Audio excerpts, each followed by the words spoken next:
Hello all you lovely folks here on YouTube. I am Torstein from CinemaTerror, and I'm here to tell you that smoking PCP is bad.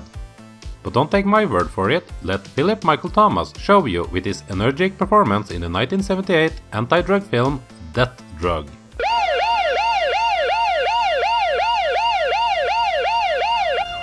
Philip Michael Thomas plays the cheerful young man Jesse Thomas. He is making ends meet by being a hard worker at his plumbing gig, but his real dreams and future lies in creating music. He's about to get the chance of a lifetime when a record company starts to take notice of his talents, but at the same time as he finally has a chance to make it and be somebody, he is introduced to a new hot street drug called PCP. Looks just like a regular cigarette to me. Let's see. Man, this is the stick with the kick, the tower of power. This comes from the heavens above. Simple and easy like that. A late 70s film that wants to say PCP or angel dust is bad. Don't smoke it, stay as far away as you can, or you will end up hurting your mind, body, and everyone close to you. While the intent behind scary straight movies like this might be good, more often than not they end up being hilariously bad and cheesy. One of the reasons might be that the ones behind these are usually more interested in giving the viewer a crystal clear message, instead of approaching it from a filmmaker aspect that might not come off as preachy. It also doesn't help that a lot of these films are more concerned about scaring young adults away from stuff like alcohol, drugs, or even rock and roll music, than educating them and keep an honest approach about the message they are trying to deliver. Death Drug is as wacky as most of them, but sets itself apart by actually having decent performances. Thomas gives it his all in his role as Jesse, and while the majority of it comes off as over the top and cheesy, I still gotta give it to the guy for his sheer amount of effort. You can see that he tried his best here, and it does make the movie enjoyable all on its own.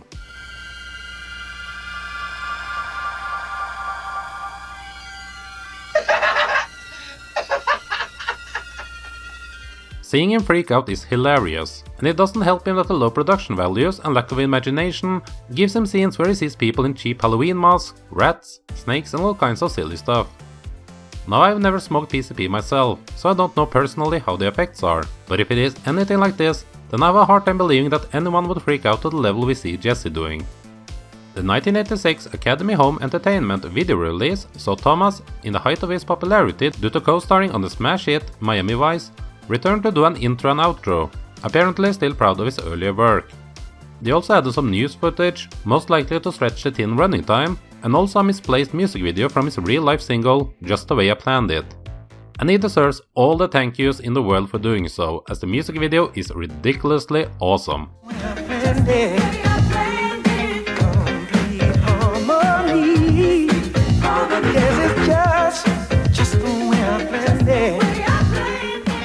Vernee Watson, who I will always remember as Will Smith's mother in Fresh Prince in Bel-Air, shows up as Jesse's wife, and she was great. She was surprisingly good and believable, bringing a more down-to-earth approach to attempt to balance out Thomas. The rest of the supporting characters come off as believable, and the film has a good 70s vibe to it.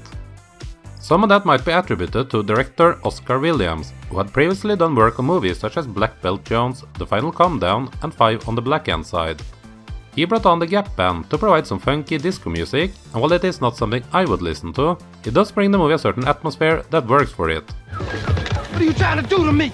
What the hell was that for? Hey, don't play dumb with me, Mr. Sims. I know you're trying to get me fired. I'm on to you. All of you! The fun atmosphere can't hide the terrible production values though. The film looks like it was made for TV, and the lack of budget or imagination sure hurt the otherwise funny hallucination scenes. It's also too simple of a story. They could have had something here, but it seemed to lack a bit of a heart. If everyone gave the same effort on this like Thomas did, then the result would have been a very different movie. Oh, and here's a fun fact about this production. According to some sites, this record label guy is actually supposed to be a young, uncredited Samuel L. Jackson. That's pretty cool. Death Drug is a film telling the youth about the dangers of PCP. Basically saying if you smoke it, you are likely to go crazy and ruin your life. It's not as ridiculous as some of the more Christian-oriented scare films, but thanks to the over-the-top, intense and funny performance by Philip Michael Thomas, it becomes a film worth watching. Jesse! Oh, I'm just relaxing, meditating.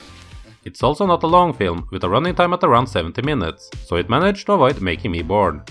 It might be more enjoyable to just watch a highlight reel of this on YouTube, but if you want the full experience, and this is the kind of movies you are able to laugh at, then sure, give Death Drug a go. The movie, not PCP. While Death Drug was funny, it is obviously not a good movie, and as such I'm giving Death Drug a score of 2.5 out of 5. Has anyone else in the world seen Death Drug? What are your thoughts on it? And which other scare movies like this do you think are fun and worth checking out? Let me and others know about it in the comment section below. If you want to hear me talk about a great film from this time period that deals more with the crime pimp life, then check out my review for The Mac. I highly recommend that movie. As always, I am thankful for you taking time out of your day to check out my stuff here, and I hope you'll be back for more reviews of the weird and forgotten here on CinemaTerror.